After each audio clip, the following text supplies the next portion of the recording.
guys, welcome to the channel, and this is another diversity CAS in my diversity CAS challenge series. If you haven't seen the other ones, go check that out if you want. I have a link to that down below as well as in the top right corner. But basically, I use a number generator and I randomly pick from a list of different nationalities, genders, and ages. I'm going to be focusing on the nationalities as well as the age, and then I'll alternate between a biological female and male. If you would like to do this challenge, I'll also provide a link to the rules of the challenge down below for you to check out if you want to do that for yourself. Today is China. We're going to be exploring China, and if you don't know where China is, it is near Taiwan, Vietnam, India, Mongolia. This is a rite of a Taoist doing a ritual. This was from this year, from the Chinese New Year celebration in Hong Kong. This is a woman that lives in rural China, and this is a Buddhist temple. Some of the world's largest statues are in China. This is the Temple of Heaven, and this is a picture of Shanghai. So just a few pictures to kind of show you what China looks like. There's just so much that contributes to China's history and culture. I'm going to have a hard time just kind of condensing it to this video, but the name I chose for this woman is Li Jing, which means quiet. I really wanted to do a woman that was kind of bookish and wants to be an author, and she's just kind of a quiet, good person. So that's her character. As far as China goes, it's super diverse.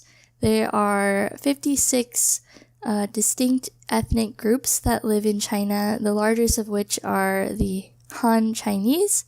And also, guys, please forgive me if I don't pronounce something correctly.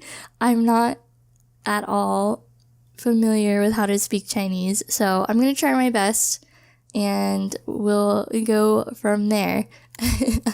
But China is one of the world's earliest civilizations, and for a millennia, China's political system was based on family monarchies, which were called dynasties, and those began in 2070 BCE, that's before Christ. Archaeological evidence suggests that early people inhabited China between about 2.24 million and 250,000 years ago. So China is a very, very old country with a lot of history and culture behind it. So since 221 BCE, that's the Qin dynasty, they conquered the other largest 6 states to form the first unified Chinese empire.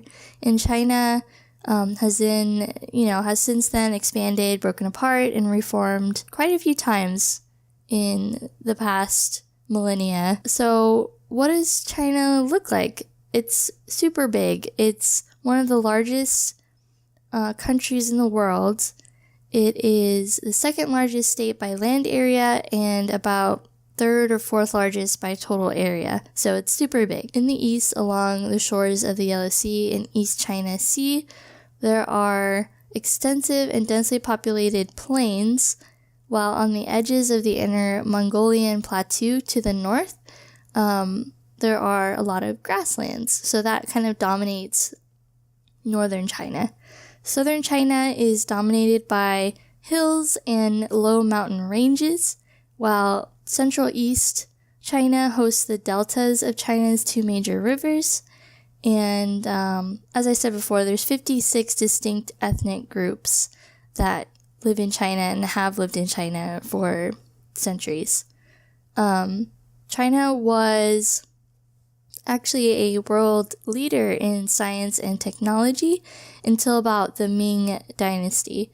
So ancient Chinese inventions were things like paper making, printing, and the compass and gunpowder, those 4 things are considered the greatest inventions ever created, because they really influence a lot of other different inventions.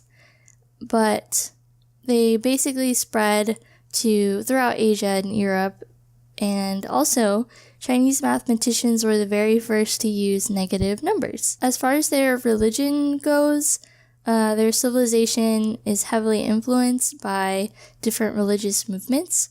The 3 teachings include Confucianism, Taoism, and Buddhism, which historically have an incredibly important role in shaping Chinese culture. As far as one specific religion that has influenced China heavily, it's probably Confucianism and conservative philosophy.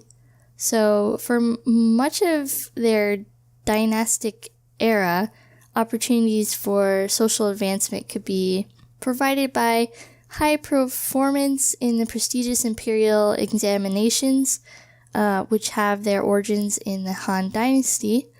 Their literary emphasis of the exams affected the general perception of cultural refinement in China. So their belief that calligraphy, poetry, and painting were higher forms of art than something like dancing or drama. Chinese culture is deeply emphasized by history, and they are a very inward-looking people on their national perspective.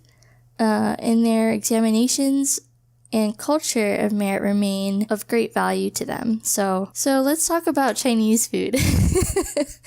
I personally love Chinese food. I've had real Chinese food as well as American Chinese food, and there is a distinct difference actually. American Chinese food is altered for American palates. So if you actually go to China or know someone who is Chinese, their food is completely different than what you would find at a Chinese restaurant in the US. It's super diverse. It has a long history because, China is a very old country.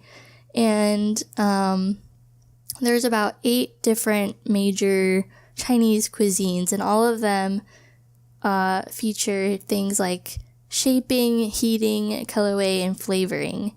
And Chinese cuisine is also known for its different methods of cooking it and ingredients, as well as food therapy, which is often used in traditional Chinese medicine.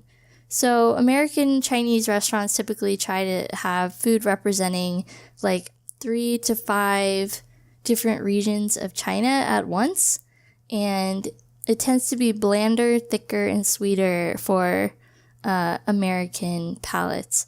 But typically, also in American Chinese food, it has vegetables as more of a garnish, whereas in actual China, vegetables are used more frequently as a main dish, and it really depends on which region you are in China. It's really cool to just kind of think about the diversity in China and the different cultures and people that live in one country. It's amazing, I think. So Lee here, I wanted to put her in something kind of traditional, and I was looking up fashion in China for this year, and I guess traditional type styles are becoming in fashion, so that's interesting. And I just wanted her to be kind of a laid back girl with a love for books and reading, and she just wants to be an author one day. The opportunities for women equality in China are actually they're still kind of fighting for their rights. I mean, just like here, really. They're often not in government. It's mostly a male-dominated arena, but they're working on it. I mean, they did have a woman emperor at one time, so they're not opposed to women being in high offices, but it's just one of those things that is still being worked on, you know, for women equality. So, yeah.